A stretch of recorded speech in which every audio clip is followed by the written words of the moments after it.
Don't forget to subscribe, and turn on notifications. We upload daily. And check the source of this video to view all the images and videos if there was any.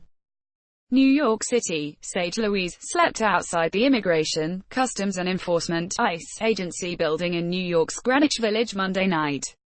She was part of a rotating group of about 30 people who are calling for the abolishment of the facility and an end to immigration detention centers that have come under increased scrutiny since the administration of U.S. President Donald Trump announced its zero-tolerance policy in April. "We can't just afford to have symbolic rallies," Louise told Al Jazeera. "We actually have to do things to stop ICE operations," she said.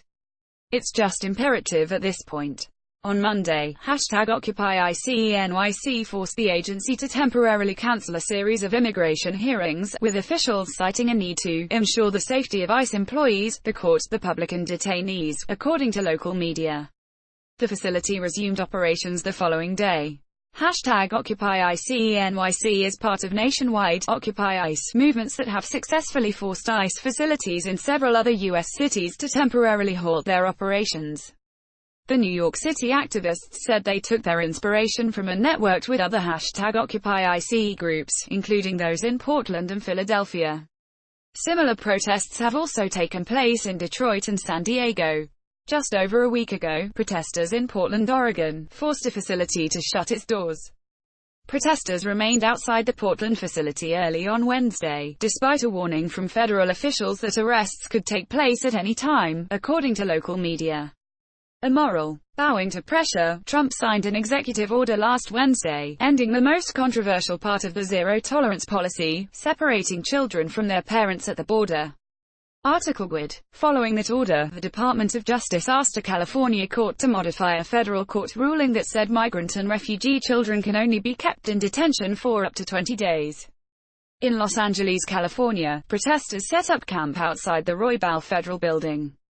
"We don't consider it a victory if children who have been separated from their families are just reunited with their families, and they're still in cages," said Stephen Ducey, who is part of the protests in Los Angeles.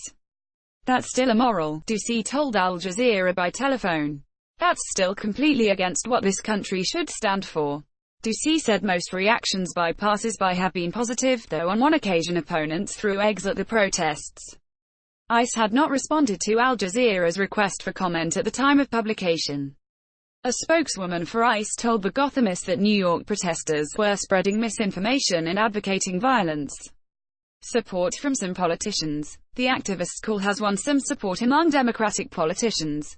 On Monday, Representative Mark Pocan, a Democrat from Wisconsin, introduced legislation that would abolish the agency. Earl Blumenauer, a Democrat representing Oregon's 3rd Congressional District, called for the abolishment of ICE in a Medium post. "We should abolish ICE and start over, focusing on our priorities to protect our families and our borders in a humane and thoughtful fashion," Blumenauer wrote. On Tuesday, Alexandria Ocasio-Cortez unseated incumbent Joe Crowley in a Democratic primary for New York's 14th Congressional District. Ocasio-Cortez, a 28-year-old member of the Democratic Socialists of America, has also called for ICE to be shut down. However, calls to abolish ICE face resistance from both Republicans and centrist Democrats. For example, Crowley, the 4th-ranking Democrat in the U.S. House of Representatives, opposes abolishment. "We're going to continue to try and bring light to these issues and lift up the voices of oppressed peoples and people who have been in this struggle for a long time." Steve Ducey, Los Angeles.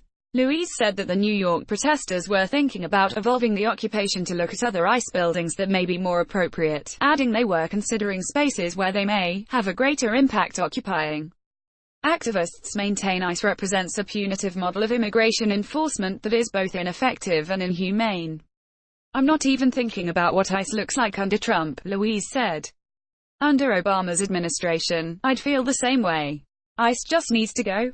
Activists said that they would continue protesting outside of ICE detention facilities as long as possible. "We're here. We're not going anywhere," said Steve Ducey in Los Angeles. "We're going to continue to try and bring light to these issues and lift up the voices of oppressed peoples and people who have been in this struggle for a long time." Quote,